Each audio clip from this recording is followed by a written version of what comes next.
You ask Tiger to solve. This deals with linear equations with one unknown.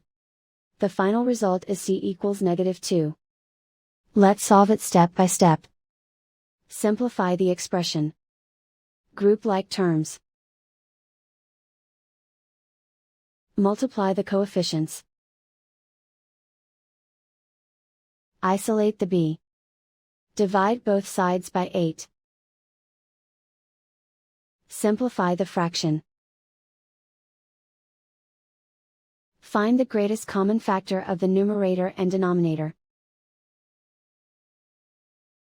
Factor out and cancel the greatest common factor. And so the final result is c equals -2.